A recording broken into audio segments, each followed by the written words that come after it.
coisas santas, inclusive a Arca da Aliança, por meio das varas colocadas nas 4 argolas aos seus ombros. Tem mais uma coisa. Vamos voltar ao versículo 10 e 11 de 2 Samuel, o capítulo 6, nosso texto. 2 Samuel, capítulo 6, verso 10 e 11, disse assim: Não quis Davi retirar para junto de si a arca do Senhor, para a cidade de Davi, mas a fez levar à casa de Obed-edom, Geteu. Ficou a arca do Senhor em casa de Obed-edom, Geteu, 3 meses, e o Senhor o abençoou e a toda a sua casa. O autor está repetindo casa de Obed-edom, Geteu, nos 2 versículos em seguida. Será que não podia escrever no verso 11 assim, usando pronome? Ficou a arca do Senhor na casa dele 3 meses. Acho que não tem como se confundir, né? Obviamente está falando dele, né? Então, Obed-edom era Geteu, que é da casa de Gate. Essa cidade faz parte de Gat-Rimon. Gat-Rimon é uma das cidades que foram sorteadas à tribo de Dan, né? E depois foi dada junto com mais 3 cidades aos filhos de Coate. Porque aos levitas não foi dividida a sua terra. As mais famílias dos levitas de Coate tiveram as cidades da sua sorte, da tribo de Efraim, né? Aí fala o verso 24: Aijalon com seus arredores e Gat-Rimon com seus arredores. Então, meus irmãos, com todas essas evidências, né, bíblicas, acho que podemos dizer que Obed-edom era levita, né? Deus mostrou esse fato abençoando Obed-edom e sua família. Aí chegamos à seguinte conclusão: Obed-edom era um dos descendentes de Coate, da tribo levita, que levava a Arca da Aliança aos ombros. Foi isso que Deus quis mostrar para Davi. Então a Arca da Aliança deve ser levada aos ombros somente pelos coatitas, filhos de Coate, mas a arca foi levada numa carroça puxada por bois. Isso não lembra um acontecimento ligado à Arca da Aliança? Quem tinha levado a arca desta maneira? Foram filisteus. Foi a maneira de levar a arca do Deus de Israel, dando reverência ao Deus de Israel. Os filisteus não foram castigados pela maneira que levaram a arca. Por quê? Porque eles não conheciam a lei de Deus, que o povo de Israel tinha recebido, mas não obedeceu à maneira de Deus mandou. Quem duvidaria que Davi mandasse fazer uma carroça nova puxada por bois e que segurasse a arca com a intenção de, ao desobedecer à lei de Deus, ou blasfemar a Deus? Mesmo assim, Deus feriu usar pela irreverência. É esse ponto o qual nós, o povo de Deus, devemos prestar atenção devidamente. Se a gente vê esse acontecimento com ótica humana, qual é o problema? Né? Como falei antes, qual a diferença entre levar uma carroça puxada por bois, levar aos ombros? O mais importante é mudar de lugar, né? Levar uma carroça não é mais fácil? Para dar referência à Arca de Deus, eles fizeram uma carroça nova. A Bíblia não fala, mas acho que muito provavelmente os bois são novos, fortes, bonitos e nunca puxaram a carroça. Qual é o problema se os rapazes mais novos, bonitos, fortes no povo de Israel levarem a arca? Por que devem ser coatitas? O resto do povo de Israel é discriminado a servir a Deus? Por que deve ser somente fogo do altar para acender o incenso? Quando Nadab e Abiú, os filhos mais velhos de Arão, para acender o incenso, eles trouxeram fogo estranho, quer dizer, o fogo ilegítimo, fogo não prescrito por Deus, e morreram perante o Senhor. Qual é o problema? Qual é o objetivo? Não é para acender o incenso? Se consegue acender incenso, por que não pode usar o outro fogo? Qual a diferença? Meus irmãos, assim nós queremos argumentar, né? Qual é o problema? Não é motivo assim. O mais importante é que o Nadab e o Abiú negligenciaram a ordenança de Deus. Mesmo que Deus tinha ordenado de maneira que o povo adorar a Deus. Deus tem zelo por sua própria adoração. Meus irmãos e minhas irmãs, esse tipo de negligência acontece o tempo todo, infelizmente. Se Deus aplicar a sua lei dessa maneira, quantos de nós estariam vivos? Claro que nós reverenciamos ao Senhor, né? Mas como dar reverência ao Senhor? Deixa conosco, Senhor. Nós temos muitas ideias brilhantes, criativas, para glorificar ao Senhor. Deixa adorar o Senhor do jeito que nós queremos.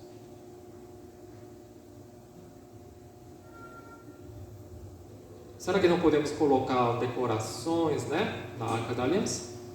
A arca é pequena demais, né? Ou para simbolizar a presença de Deus Todo-Poderoso, Criador do céu e da terra. Vamos aumentar o tamanho da arca para todo mundo ver. Igual o Templo de Salão em São Paulo. Olha o tamanho de Deus, o Cristo Redentor no Rio. Colocando num carrão bem bonito, decorando com pedras preciosas, puxados por dezenas de cavalos brancos egípcios, assim.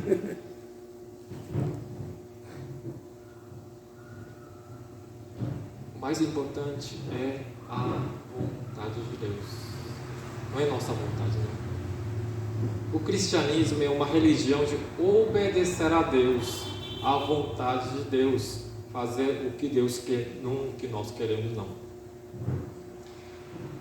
O cristianismo é uma religião teocêntrica, não é antropocêntrica. Eu sou professor de religiões mundiais. Muçulmanos se chamam povo do livro, que se refere ao Corão, porque eles procuram rigorosamente ou radicalmente, ao pé da letra, obedecer a ordem escritas no Alcorão, mesmo que seja cheio de contradições, absurdos nele. Mas eu acho que crentes, né? Crentes devem ser o povo do livro, da Bíblia. O povo de Israel deve seguir o caminho de Deus, não é o nosso caminho, não. Deus é centro do cristianismo. O homem não pode ser o centro no cristianismo. Se você confessar e acreditar na Bíblia como palavra de Deus,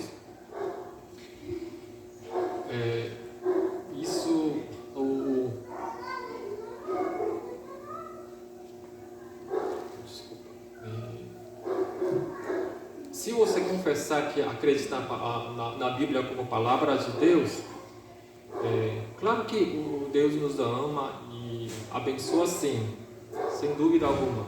Mas a verdade que Deus é soberano sobre todas as coisas não muda. Se você quiser ser chamado crente, cristão, mas quer fazer o que você quer, você está num lugar totalmente errado. Olha o exemplo de Saul. Quando foi ungido o rei, ele realmente foi uma pessoa muito humilde, né? Ele é bonitão, altão, inteligente, corajoso na guerra, conforme a descrição da Bíblia. Mas na medida que ele teve vitórias na guerra e foi reconhecido pelo povo, aí ele ficava arrogante cada vez mais e ignorava a vontade de Deus. E se esqueceu de que Deus é de fato o rei de Israel. Ele acha que eu sou o rei de Israel.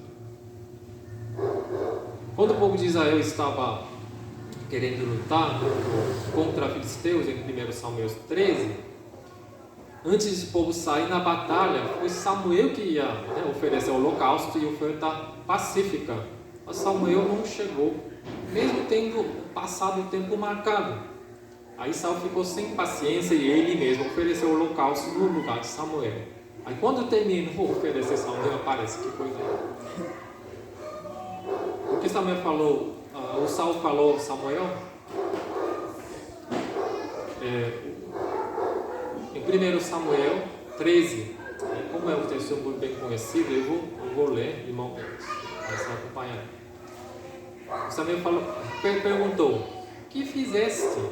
Aí respondeu Samuel: vendo que o povo se ia espalhando daqui, que tu não havias no dia aprazados, e que filisteus já se tinham ajuntado em Micmas, eu disse comigo: agora desceram os filisteus contra mim a Gilgal, ainda não obtive a benevolência do Senhor, e forçados pelas circunstâncias, ofereço o holocausto. Gente, não foi o forçado pelas circunstâncias. Ele é rei, o líder supremo de Israel. O povo estava com medo de filisteus, já estava se espalhando, se escondendo pelas cavernas, pelos bracos, pelas penhascas, pelos túmulos, pelas cisternas. Que vergonha absurda para o povo de Deus, todo-poderoso. Pelo número, Israel tinha só 13.000 homens, enquanto o filisteu tinha 13.000 carros e 6.000 cavaleiros, e povo em multidão, como a areia de estar à beira do mar. Nesta situação, sair da batalha sem ter a bênção de Deus, de jeito nenhum. Aí o Senhor não veio no dia combinado, e mesmo assim eu tinha esperado 7 dias mais. O Senhor não chegou, e o que eu podia fazer como rei do povo? Eu tinha que fazer alguma coisa. O Senhor está me entendendo? Ele estava justificando. O que você faria no lugar de Saul? Esperaria até que o Samuel chegasse, ou faria a mesma coisa que Saul fez? Aí o que Samuel falou ao Saul: procedeste neciamente. Você fez tolo, cara, em não guardar o mandamento que o Senhor teu Deus te ordenou. Pois teria agora o Senhor confirmado o teu reino sobre Israel para sempre. Já agora não subsistirá o teu reino. O Senhor buscou para si um homem que lhe agrada, e já lhe ordenou seja o príncipe sobre o seu povo, porquanto não guardaste o Senhor te ordenou. Eu acho que a tradução um pouco parafraseada da NVI ficou mais clara. Eu vou ler mais uma vez. Você agiu como tolo, desobedecendo ao mandamento que o Senhor seu Deus lhe deu. Se você tivesse obedecido, isso não tem no texto do hebraico, não. O NVI parafraseado, ele teria estabelecido para sempre seu reinado sobre Israel, mas agora seu reinado não permanecerá. O Senhor procurou um homem segundo o seu coração, e designou líder de seu povo, pois você não obedeceu ao mandamento do Senhor. O pior coisa acontece. No capítulo 15, o 1 Samuel, Saul desobedeceu à vontade de Deus de novo, mesmo já tenha tido uma advertência. Deus falou a Samuel para Saul atacar Amaleque, né? Castigarei Amaleque pelo que fez Israel.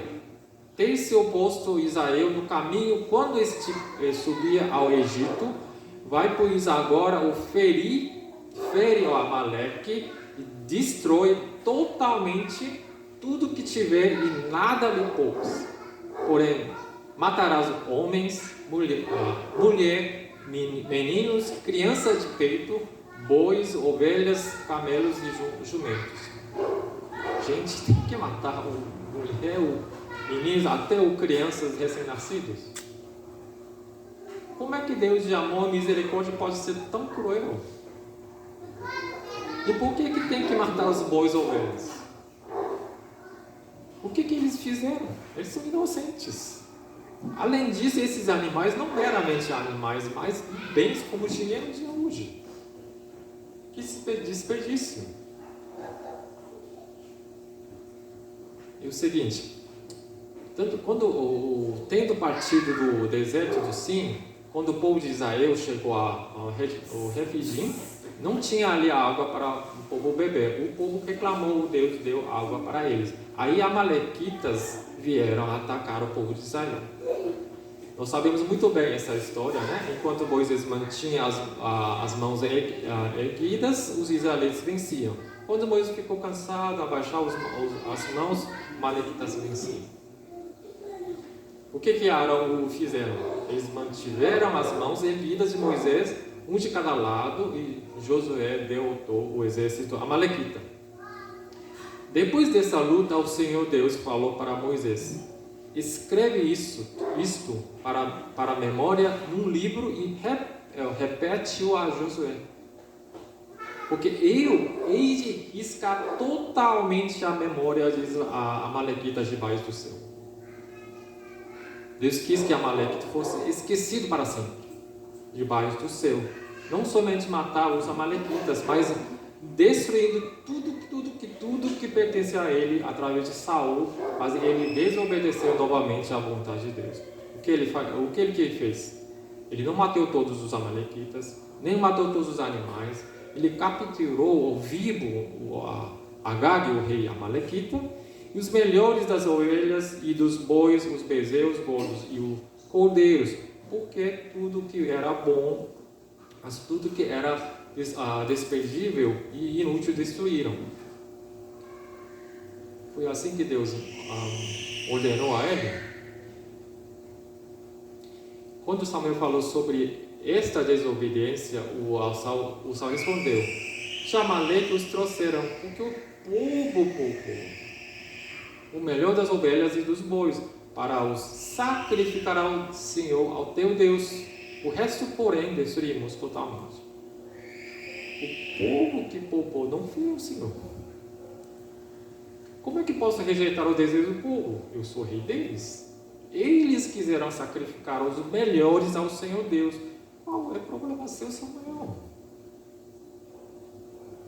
Aí Samuel falou a Saul: tem porventura o Senhor tanto prazer em holocaustos e sacrifícios, quanto em que obediência à sua palavra?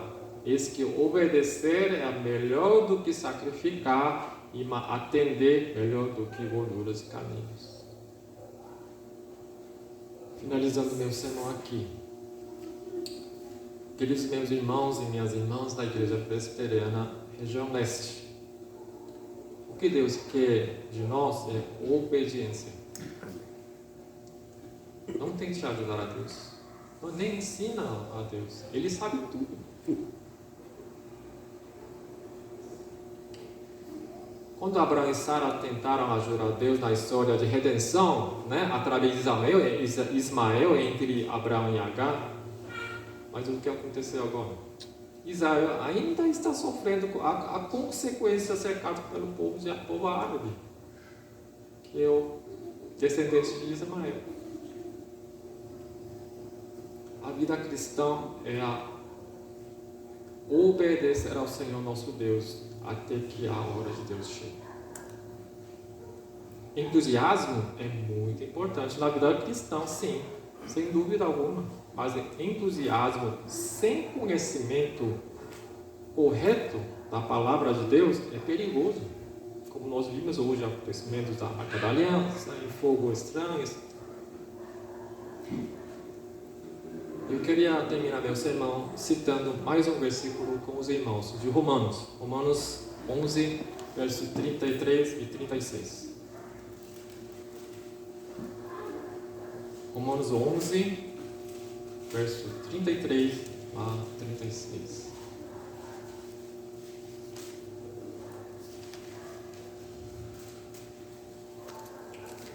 Romanos 11, verso 33 a 36, nós lemos junto.